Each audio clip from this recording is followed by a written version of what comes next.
Assalamualaikum warahmatullahi wabarakatuh. Selamat siang, salam sejahtera untuk kita semua. Salam rayu, salam untuk saudaraku yang ada di dalam maupun di luar negeri. Semoga damai selalu. Yang sedang sakit mudah-mudahan cepat sembuh. Yang beraktivitas mendapat rezeki yang banyak dan berkah, amin. Sekali lagi kita akan membahas yaitu Gibran, sang wali kota Solo. Gibran ini menjadi produk settingan instan di dalam proses demokrasi terkait sebuah kepemimpinan berawal dari wali kota Solo. Hasil polesan tim sukses didukung kekuatan besar menjadikan dirinya satu-satunya kepala daerah yang menang pemilih langsung dengan perolehan suara yang sangat telak sekali, yaitu 86,5%. Secara konstitusi sah, dan warga Solo yang notabene di bawah naungan Pak Jokowi tersebut berharap kepada Gibran untuk bisa membangun kotanya. Apa yang kemudian terjadi, ya? Gibran di kota Solo hanya berlangsung singkat, yaitu selama cuma 2 tahun dengan berbagai kebijakan yang belum selesai dan lambat laun bisa menjurus ke mangkrak. Wong Solo itu belum sambung, semuanya proyek-proyeknya belum rampung, sudah mau ditinggal. Jadi itulah komentar dari banyak orang-orang Solo gak setuju, ya. Istilahnya masih banyak tugas yang harus sampaikan, selesaikan, tapi belum selesai terkait pembangunan beberapa prioritas pembangunan di kota Solo.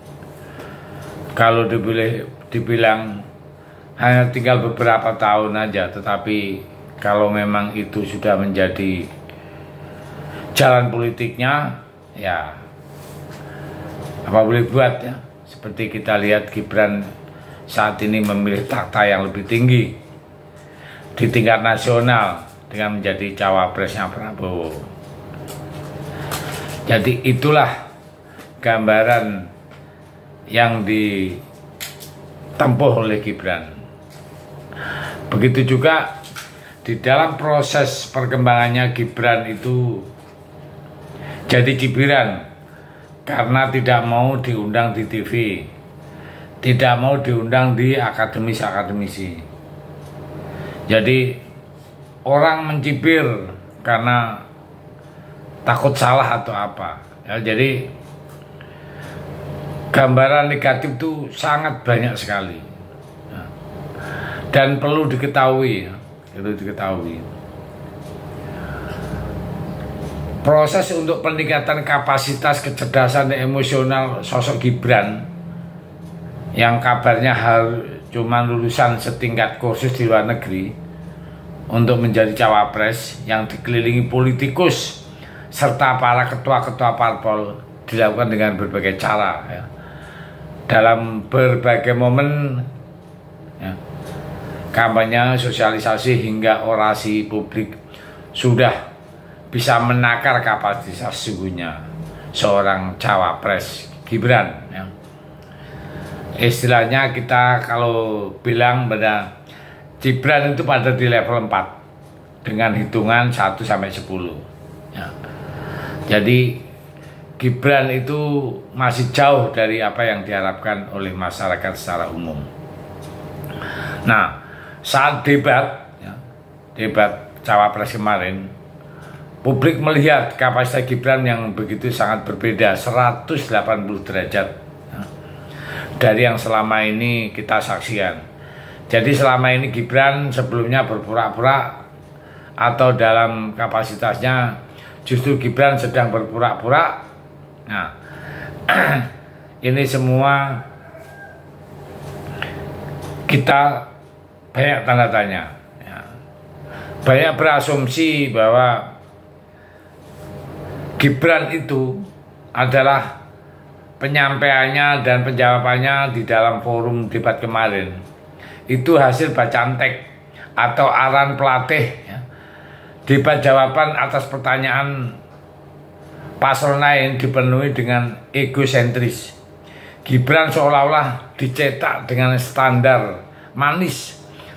Argumen Gibran yang menjurus nakal dan sedikit tengil itu oleh pendukungnya menjadi euforia.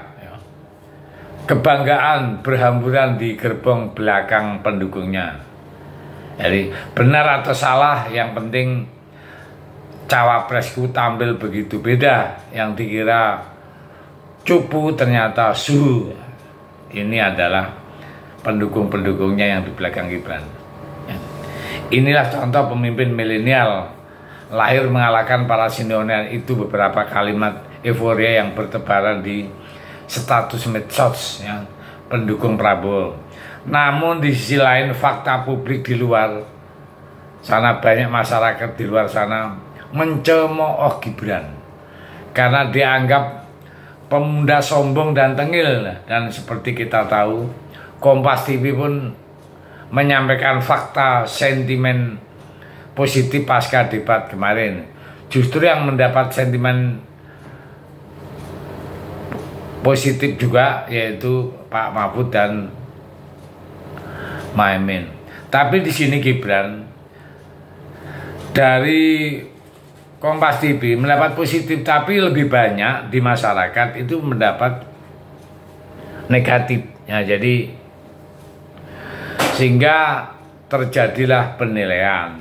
Ya, penilaian di mana ini yang secara umum ya, bahwa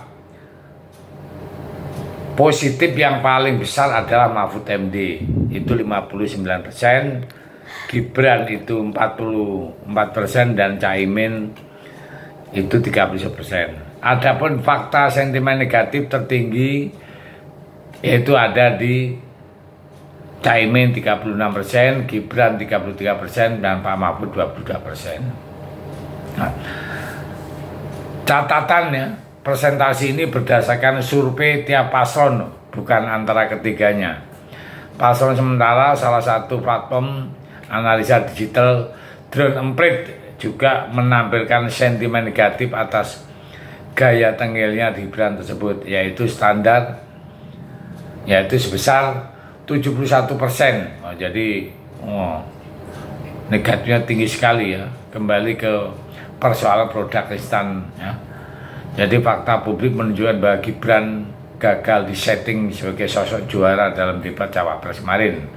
Dan yang terjadi justru sebaliknya, tampil berpura-pura cerdas itu pun resikonya fatal ketika publik paham tendensius ambisius seorang Gibran dari seorang penjual martabak tiba-tiba meroket menuju istana. Nah, disinilah yang menjadi blunder. Banyak orang mengatakan seperti itu. Nah, sampai itu yang bisa sampaikan, mudah-mudahan bermanfaat. Terima kasih. Merdeka.